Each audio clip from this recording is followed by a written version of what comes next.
Nos intervenants sont accompagnés dans ces actions par des animateurs et techniciens du réseau CUMA et vous retrouverez pour chaque intervention les coordonnées de la fédération départementale concernée. Nous allons, pour commencer, nous pencher sur la question assez cruciale de la gestion des effluents Viti et Vini. Il y a là des enjeux à la fois économiques, environnementaux, techniques, réglementaires. Comment le groupe peut-il répondre à ces défis ? Nous allons voir cela avec Mathieu Thomas, président de la CUMA Médulienne dans le Médoc. Bonjour Mathieu. Bonjour Roselyne. Votre CUMA est en pleine évolution dans cette dynamique de gestion des effluents. Elle rassemble 25 adhérents, 500 hectares et un bassin de lagunage de 3600 mètres cubes. Vous m'avez dit lors de la préparation que vous étiez fier de cette réalisation. Pouvez-vous nous expliquer comment vous arrivez en commun à gérer les effluents? Et tout d'abord, quand et comment cette CUMA a-t-elle été créée? En effet, c'est une très très belle aventure. C'est une aventure qui a commencé en 2007 avec la création autour de 15 adhérents d'une CUMA pour uniquement les effluents vinicoles, donc avec un stockage dans les chais particuliers et ensuite un rapatriement des effluents avec une citerne à lisier sur une station qui a été spécialement conçue. Et là, on est en pleine évolution puisqu'on va, à partir de l'année prochaine, pouvoir retraiter les effluents phytosanitaires. Donc, avec le même process, un process Vaslin-Bûcher qui nous permet, dans une lagune aérée, donc de retraiter les effluents viticoles et les effluents vinicoles avant une finition sur un massif de silice et un relargage dans le milieu naturel.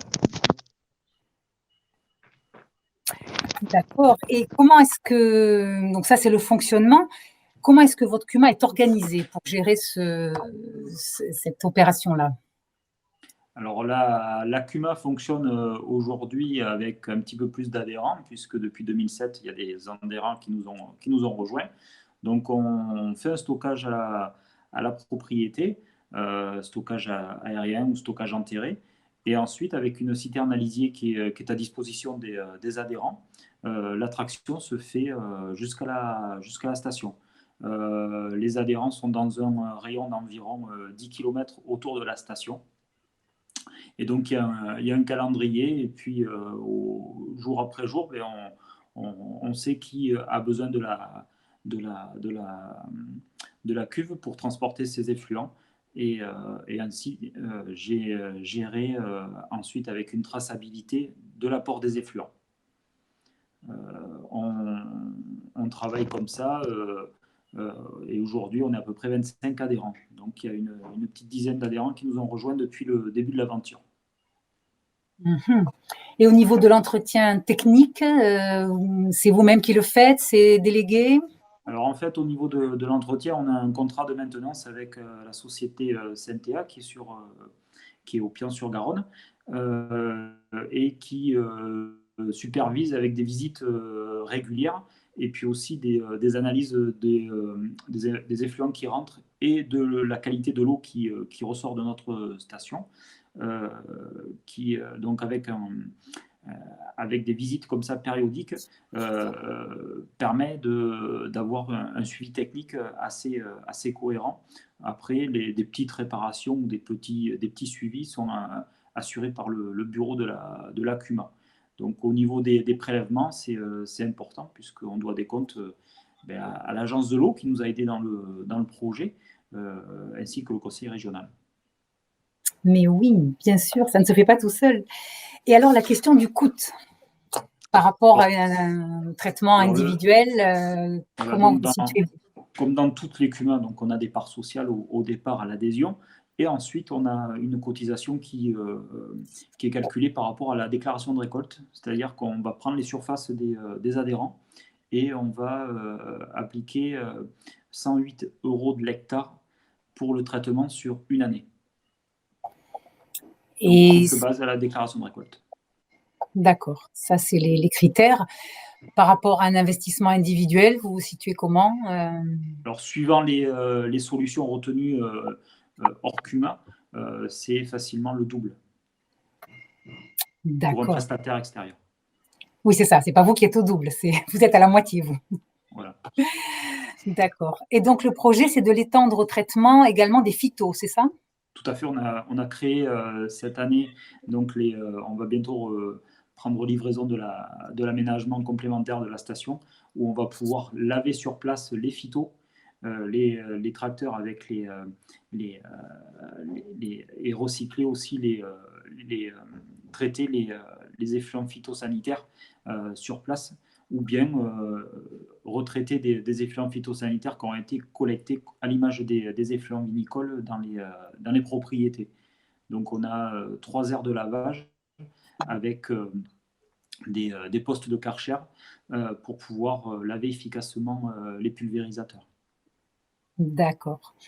Et vous avez de la place pour accueillir du monde encore dans cette On station? a, on a encore un volet de 10% à peu près de place. Aujourd'hui, on est autour des 400-450 hectares et au départ, la lagune avait été dimensionnée pour 500 hectares d'effluents.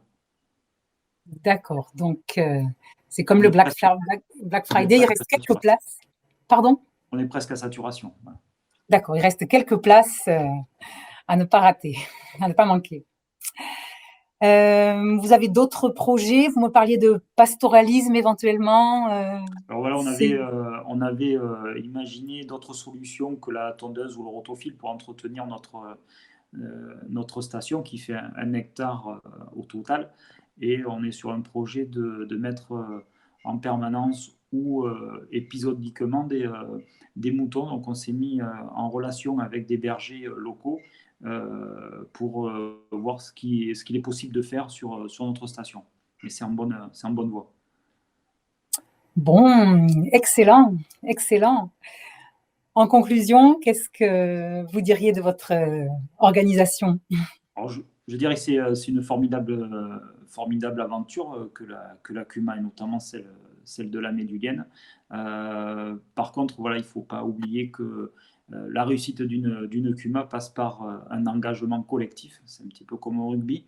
Donc, faut vraiment se donner à fond. Mais voilà, à plusieurs, c'est encore mieux.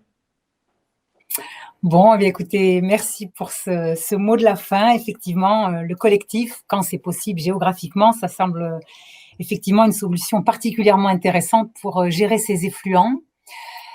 Si vous souhaitez en savoir plus, je vous invite à contacter, si ça veut bien s'afficher ou pas, je ne sais pas, la Fédération des CUMA de Gironde, voilà, sur leur site gironde.cuma.fr, et vous aurez là les animateurs et techniciens qui pourront vous en dire plus. Merci beaucoup, Mathieu. Merci. Euh, nous, nous allons continuer dans l'amélioration des pratiques agricoles pour vous parler de la pulvée en collectif. On entend souvent dire que la pulvée en collectif, en viti, pardon, ça n'est pas possible, ça marche pas, les fenêtres sont trop étroites, il faut absolument avoir son pulvé tout seul. Or, certains arrivent à le gérer en collectif, ça marche plutôt bien, même dans les années compliquées. Et nous allons voir ça avec Sébastien Lespinasse, qui est salarié de la CUMA viticole des Augustins, à Jaune, dans les Landes. Bonjour Sébastien. Bonjour tout le monde. Ça marche, vous nous avez rattrapé après un peu de couac technique au départ. Voilà, ça y est, c'est bon. Donc, vous êtes salarié de cette CUMA qui a mis en place une organisation performante autour de la pulvée en commun. Est-ce que vous pouvez nous dire comment ça se passe? Peut-être nous parler déjà du vignoble dont vous vous occupez?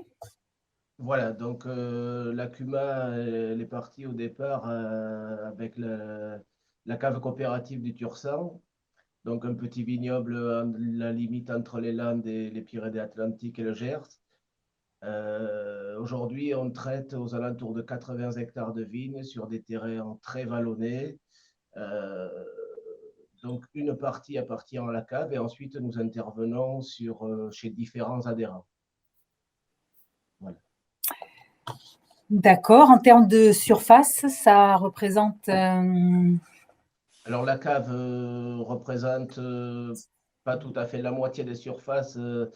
Il faut savoir que la cave, elle aussi, a en possession un vignoble bio qui fait partie aussi du planning de traitement. Et ensuite, on a une dizaine d'adhérents différents répartis aux alentours du secteur de Jaune. d'accord. Et vous avez des surfaces, je crois, à la fois en conventionnel et en bio, c'est ça, hein? Voilà. Sur les 80 hectares, on a 70 hectares, 72 hectares de conventionnel et entre 6 et 8 hectares de vignes bio. Et en combien de temps est-ce que vous arrivez à traiter tout ça? Alors, il faut que nous, l'objectif, c'est de réussir à traiter l'ensemble de nos clients en 48 heures. On essaie de partir là-dessus en 48 heures on est donc deux chauffeurs avec deux ensembles tracteurs atomiseurs. On a un atomiseur traîné qui fait 1500 litres avec un flux tangentiel qui traite trois rangs complets à la fois. Et ensuite, on a un atomiseur un peu plus petit qui, lui, fait les parcelles un peu plus compliquées et qui permet d'aller un peu plus loin, chercher des petites parcelles. Des petites parcelles. Le gros pulvé, lui, il est très efficace, bien sûr, sur des grandes parcelles où il peut tourner pendant un moment, quoi. Voilà. D'accord, ça c'est l'aspect machine, effectivement. Et ensuite, sur la mise Voilà. en place de la pulvée en collectif, quelles sont les différentes étapes? Il y a d'abord un diagnostic qui est fait pour déclencher le traitement. Voilà.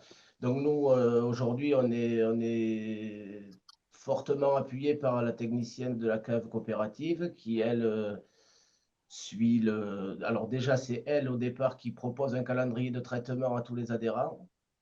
Les adhérents le valident ou proposent d'autres idées. Ensuite, c'est elle qui décide à peu près de la date du traitement.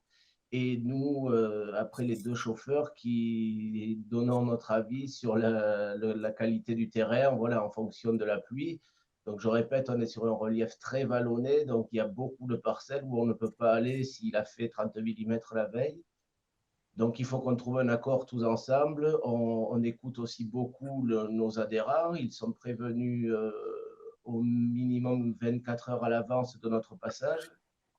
S'ils préfèrent passer avant, on essaye de s'adapter en fonction aussi de leur personnel dans les vignes. Avec les délais avant rentrée qui sont de plus en plus grands, on essaye de jongler entre tout le monde. Mais aujourd'hui, disons qu'on arrive très bien à passer nos 80 hectares sur 48 heures. Bien sûr, on ne fait pas 8 heures de travail, il faut en faire un peu plus dans la journée, mais on y arrive sans problème. Ça se passe pour le moment très bien. Et la dizaine d'adhérents qu'on a, donc oui, je ne vous ai pas dit, mais la CUMA existe depuis 10 ans. C'est sa 11e campagne là, en 2021. Aujourd'hui, il n'y a aucun adhérent qui est parti fâché ou qui a posé des problèmes, disons, au fonctionnement de notre CUMA. On a toujours trouvé un terrain d'entente pour tous être d'accord. Bravo, ça fonctionne. Et je Oui, crois pour que le moment, ça fonctionne.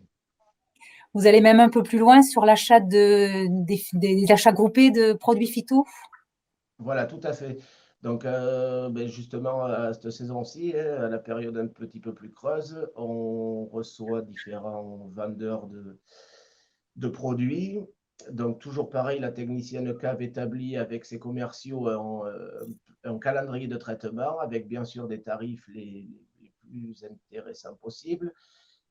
Ce calendrier est proposé à tout le monde. Mais ce qu'il faut savoir, c'est qu'à la fin, il faut qu'on soit tous d'accord parce que on traite tous avec le même produit. on ne peut pas, à part si vraiment il y a, voilà, après si au cours de la saison il y a un problème sur une parcelle, on changera notre système d'attaque, mais à la base, on part sur 80 hectares avec les mêmes produits pour tout le monde, à la même dose et au même jour d'application. Waouh, un beau collectif. Voilà. Impressionnant. D'accord. Donc, en résumé, je dirais avoir un bon diagnostic, avoir des chauffeurs vaillants, parce que quand vous dites Voilà. plus de 8 heures, ça ne doit pas être 8h30, hein, ça doit être effectivement des temps assez intenses. Avoir de la confiance au niveau des adhérents et puis une dimension collective qui va dans le même sens. Tout à fait. Si je peux rajouter quelque chose, juste, Bien sûr. ce qu'il faut savoir, c'est que la totalité de nos commandes de produits phyto sont stockées à notre dépôt, à notre point de CUMA où on a local phyto aux normes aujourd'hui. Et tous les remplissages de cuves se font aussi au niveau du stockage des produits phyto sur une aire bétonnée avec un biobac à côté. Et on ne fait pas le plein chez chaque adhérent. On part du hangar, on est autonome, on connaît nos parcelles, on ne passe pas chez chaque adhérent, prendre un peu d'eau, prendre un peu de fuel, prendre un peu de produit. On part avec notre cuve pleine, ou pleine ou pas, mais enfin, on part, on est autonome, on sait où on va, on traite. L'adhérent a reçu le message 24 heures avant, il est au courant, son personnel n'est pas là. Et il est aussi au courant du délai avant rentrée pour envoyer ses équipes après sur ses parcelles, quoi. Mais il n'y a pas de différents points de stockage de produits sur différentes exploitations. Bravo, bravo, un système inspirant. Si vous voulez en savoir plus, n'hésitez pas à contacter la Fédération des CUMA Béarn Land Pays Basque, dont les coordonnées s'affichent actuellement à l'écran. Merci beaucoup Sébastien. Je pense que ça risque d'inspirer du monde, effectivement, la façon dont vous vous organisez. Voilà, nous allons continuer avec la question des couverts végétaux dans les vignes. Nous allons voir cela avec Pierre-Henri Joly, qui est agriculteur dans le canton de Jarnac en Charente et qui fait partie d'un groupe SOL agroécologie. Bonjour Pierre-Henri. Bonjour Roselyne, bonjour à tous. Tout d'abord, merci de m'avoir sollicité pour présenter notre CUMA et ce groupe SOL agroécologique. Ce groupe, on l'a lancé début 2019. C'est tout simplement un groupe de viticulteurs d'une même CUMA, lancé déjà dans une démarche de certification environnementale cognac, comme toute la région, qui a souhaité aller un peu plus loin et aller de l'avant sur les nouvelles pratiques culturales plus respectueuses de l'environnement et qui s'inscrit complètement dans une durabilité de notre vignoble. Les couverts végétaux en font partie.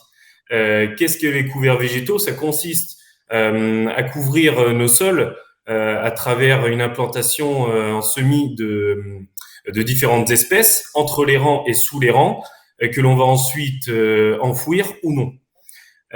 Donc, plutôt que de partir un petit peu chacun de notre côté, les yeux fermés, ou sur conseil de techniciens, mais plutôt sur un aspect commercial, on a voulu un petit peu se lier ensemble pour avancer, pour déjà avoir nos expériences et puis pour pouvoir échanger, aller un peu plus vite sur ce sujet.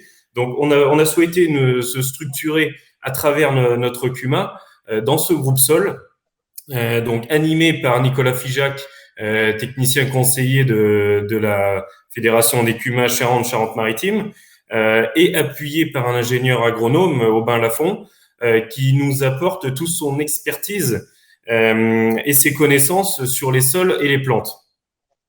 Donc, les objectifs sont multiples de ces couverts végétaux. Donc, vous pourrez voir en parallèle les illustrations.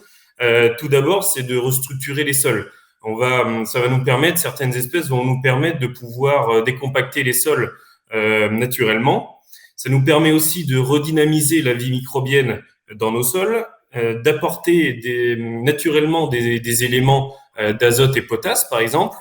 et aussi de répondre à une problématique qu'on a de plus en plus, qui est d'actualité, c'est les désherbages chimiques.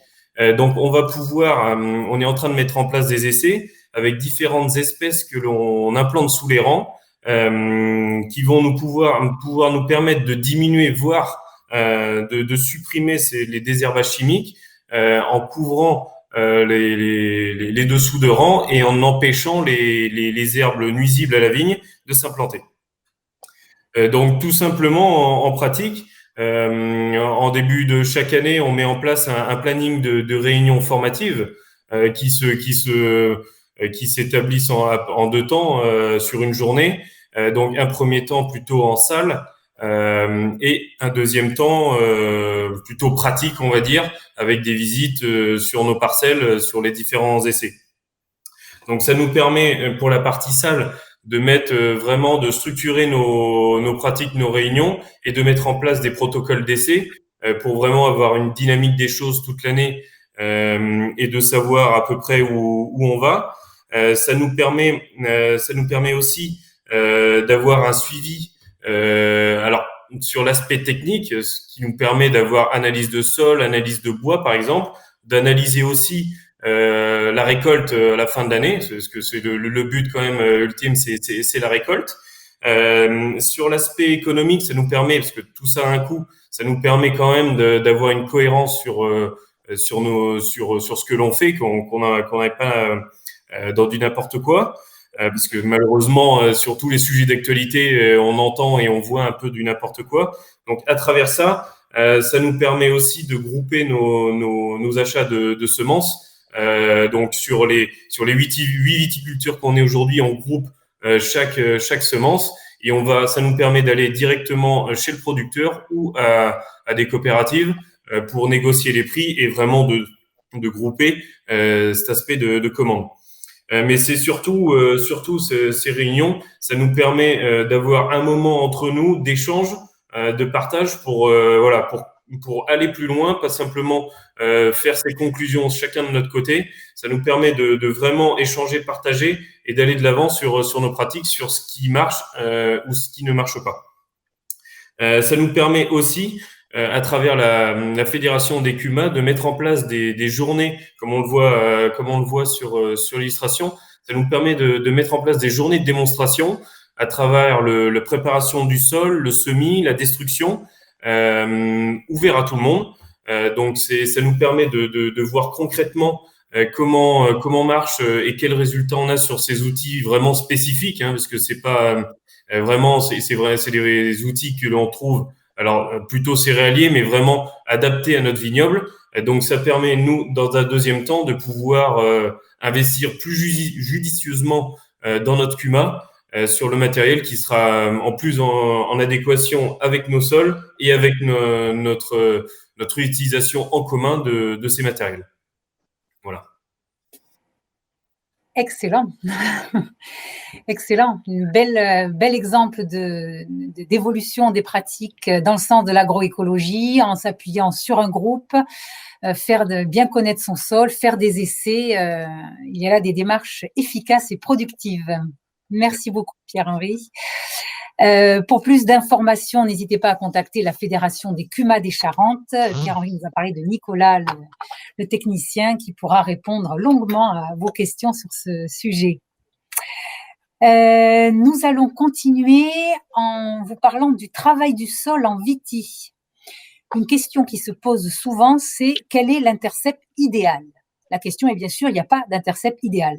L'idéal, c'est d'en avoir plusieurs, justement, pour pouvoir s'adapter à toutes les situations. Et nous accueillons sur ce thème Éric Ninot, qui est président de la CUMA de Brault-Saint-Louis en Gironde. Oui, bonjour Odile, bonjour à tous. Bonjour. Donc, la CUMA de Brault-Saint-Louis a été créée en 1997. Elle compte 42 adhérents. Une surface de 400 hectares est travaillée par cette CUMA et vous possédez 18 machines de travail du sol. Et votre CUMA a fait le choix d'investissements ambitieux. Est-ce que vous pouvez nous en dire la raison et nous dire de quoi il s'agit ? Tout à fait. Déjà, pourquoi on a opté pour ces machines ? Pour répondre aux normes environnementales, bien sûr, la réduction des doses du glyphosate et pour tendre vers le zéro pesticide. et pour certains, déjà, le passage au bio. Faut dire que les avis des adhérents sont partagés sur les techniques de travail du sol. Il y en a qui veulent faire de l'enherbement total, des autres qui veulent enherber qu'au sous le rang, travailler sous le rang, travailler un contour d'eux. Beaucoup de questions se posent à ce sujet, quoi. C'est pour cette raison que notre CUMA a décidé d'investir dans du matériel de désherbage mécanique et de travail du sol. Voilà. Donc, on a quand même réalisé un investissement de 271 000 euros, donc courant année 2020, subventionné bien sûr à hauteur de 40%. Donc, sur ces machines ont été achetées toutes différentes les unes des autres, pratiquement, adaptées aux différentes largeurs du vignoble qui devraient répondre aux attentes de chaque adhérent. Certaines de ces machines sont équipées donc pour tondre l'herbe de rotofil.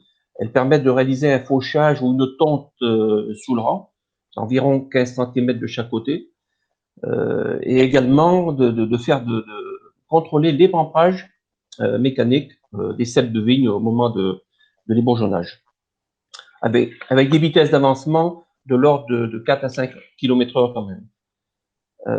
Donc, vous le voyez sur les vidéos, je pense, voilà, les machines qui permettent de tondre avec les rotofils sous le rang.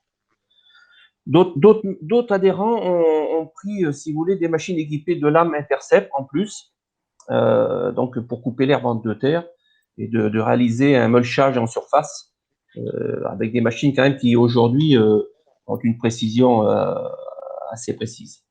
Vitesse d'avancement, on va dire de l'ordre de 7 km/h. Donc c'est quand même assez rapide. Nous avons pris en option aussi sur ces 18 machines beaucoup d'accessoires, multitude d'accessoires, des disques décavaillonneurs motorisés, des fraises rotatées, des disques moteurs, des doigts cresse, qui permettront à chacun des adhérents de notre CUMA d'utiliser les outils les mieux adaptés à leur type de sol, parce qu'il faut savoir que chaque sol est différent et chaque outil ne va pas forcément dans chaque type de sol. Certains adhérents ont pris des options différentes. Donc, ils ont parlé de faire de la pratique de la méthode traditionnelle de nos anciens, chaussage, décavaillonnage, voilà. Mais aujourd'hui, avec des machines beaucoup plus performantes, avec des décavaillonneuses hydrauliques, et qui derrière passeront les lames intercept voilà, pour un entretien superficiel. Alors, bien sûr, il est évident que ces alternatives aux pesticides vont nous demander beaucoup de moyens humains et financiers. Le matériel investi par la CUMA représente un coût pour les adhérents. Il faudra tout de même le payer, sachant que le contexte économique n'est aujourd'hui pas encourageant. Alors, je vous parlais il y a un instant des moyens humains. La main-d'œuvre reste vraiment une problématique à l'agriculture, tant en termes de recrutement que de qualification. Pour trouver du personnel, c'est très compliqué. Voilà. Et après, pour terminer, en 2 mots, je voudrais remercier quand même tous les acteurs de la FD-CUMA qui nous accompagnent dans nos projets, et également remercier le Conseil général et la région Nouvelle-Aquitaine pour les aides attribuées qui nous permettent de contribuer, de réaliser nos projets. Voilà. Merci beaucoup, Eric, pour ce témoignage. Effectivement, on l'a dit et redit, l'investissement à plusieurs en CUMA, ça permet des performances et ça ouvre des possibilités impossibles en étant seul. Vous ouvrez une porte très intéressante sur la question de la main-d'œuvre. Il y aurait de quoi faire une autre conférence sur ce sujet-là. Là, je pense que le temps qui nous est imparti est déjà fini. Nous avons une pensée pour Johan Lapérade de la CUMA Irouléguy qui devait nous rejoindre et nous présenter une fabrication d'outils adaptés à des vignes en terrasse très spécifiques et qui a eu des problèmes de connexion au dernier moment. En tout cas, un grand merci à tous les 4 pour votre participation, vos interventions précises, professionnelles et généreuses en même temps. Le titre de cette conférence était « Le groupe, un soutien efficace pour améliorer ses pratiques viticoles ». Je pense que le contrat est pleinement rempli. On a des témoignages concrets, pragmatiques, d'expériences réussies qui démontrent clairement la force du groupe pour mener à bien des projets de développement. On voit là que le réseau des CUMA représente un ancrage fort, durable et pérenne qui s'installe au cœur des territoires. qui permet de mener à bien des démarches agroécologiques, de mettre en œuvre des innovations, d'assurer le respect de la réglementation, on l'a vu également, et de déployer à plusieurs de la créativité, de faciliter le travail, de se soutenir dans un contexte particulièrement complexe, autant en agriculture qu'en viticulture. Rappelons aussi, on l'a vu, que le travail en CUMA permet, bien sûr, c'est connu et largement démontré, de réduire les coûts de production. Nous remercions tous les partenaires qui rendent ces actions possibles, le Conseil régional, la DRAF, l'ADEME, la Chambre d'agriculture, le réseau CUMA national et les autres régions. Si vous souhaitez plus d'informations, n'hésitez pas à nous contacter via notre site internet qui devrait s'afficher si ça veut bien marcher. Nous pourrons vous renseigner sur ce qui se passe. Écouter des expériences sur la gestion des effluents viti et phyto, sur la pulvée en collectif, sur le partage d'outils de travail du sol, sur la mise en place des couverts végétaux. Et je pense que cette conférence est enregistrée et sera disponible en replay. Merci à tous, bonne continuation, bonne visite de ce salon Vinitex IFEL 2020.